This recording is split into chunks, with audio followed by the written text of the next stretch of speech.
Wacana pemilihan kepala daerah, Pilkada, melalui DPRD yang diusulkan Partai Golkar berpeluang besar terrealisasi. Peta politik fraksi-fraksi di DPR RI menunjukkan mayoritas partai cenderung setuju atau belum menolak secara terbuka, sehingga membuka jalan bagi perubahan sistem pilkada dari pemilihan langsung oleh rakyat menjadi pemilihan melalui lembaga perwakilan daerah. Jika usulan ini disepakati, maka bupati, wali kota, dan gubernur tidak lagi dipilih langsung oleh rakyat di TPS, melainkan oleh anggota DPRD melalui mekanisme pemilihan tidak langsung, sebagaimana pernah berlaku pada masa Orde Baru. Hingga sebelum era reformasi, pilkada langsung sendiri baru pertama kali diterapkan pada 2005 dan berlangsung hingga pilkada 2024. Perubahan sistem ini hanya dapat dilakukan melalui revisi Undang-Undang Pilkada. Kunci ada di DPR, 4 fraksi sudah mayoritas. DPR RI periode 2024-2029 terdiri dari 580 anggota yang terbagi dalam 8 fraksi. Saat ini, 4 partai secara terbuka menyatakan dukungan terhadap pilkada melalui DPRD, yakni Golkar, PKB, Gerindra, dan PAN. Jika keempat partai tersebut solid, jumlah suara yang dikantongi mencapai 304 anggota atau sekitar 52,4%, cukup untuk memenangkan voting di DPR RI. Dengan konfigurasi ini, usulan pilkada via DPRD secara matematis memiliki peluang besar untuk disahkan.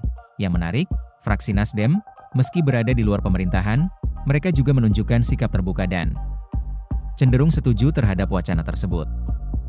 Pertemuan elit partai, sinyal keseriusan politik. Sumber tribunnews.com melaporkan, sejumlah elit partai yang mendukung pilkada via DPRD menggelar pertemuan tertutup pada Minggu, 28 Desember 2025, malam di rumah dinas Ketua Umum Partai Golkar Bahlil Lahadalia. Pertemuan tersebut dihadiri Ketua Harian DPP Gerindra Sufmi Dasko Ahmad, Ketua Umum PKB Muhaimin Iskandar, serta Ketua Umum PAN Zulkifli Hasan.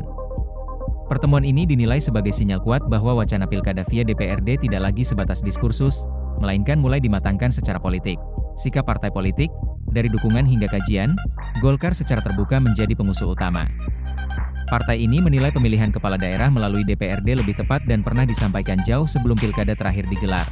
Gerindra mendukung dengan alasan efisiensi, baik dari sisi waktu, mekanisme, anggaran, hingga menekan tingginya ongkos politik. PKB menilai pilkada via DPRD dapat menjadi solusi atas mahalnya biaya politik yang selama ini dinilai berkontribusi terhadap maraknya korupsi kepala daerah. PAN berpandangan sistem pemilihan melalui DPRD sejalan dengan nilai musyawarah dalam sila keempat Pancasila. Meski tetap membuka ruang pembahasan berbagai opsi sistem pemilu. Sementara itu, PDIP, PKS, dan Demokrat belum menyatakan penolakan, namun masih melakukan kajian internal. PDIP menekankan pentingnya kajian mendalam agar kebijakan yang diambil tidak bersifat sesaat dan tetap melibatkan partisipasi publik.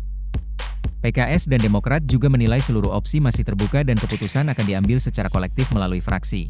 Nasdem menilai pilkada melalui DPRD memiliki pijakan konstitusional yang sah dan tetap berada dalam koridor demokrasi perwakilan, karena UUD 1945 tidak mengunci satu model demokrasi elektoral di tingkat daerah. Rakyat tak lagi mencoblos, jika perubahan ini benar-benar disahkan.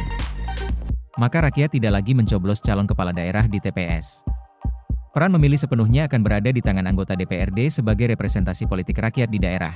Wacana ini pun diperkirakan akan memicu perdebatan publik luas, terutama terkait partisipasi rakyat, kualitas demokrasi, serta potensi tarik-menarik kepentingan politik di parlemen daerah. Download Tribun X sekarang, menghadirkan lokal menjadi Indonesia.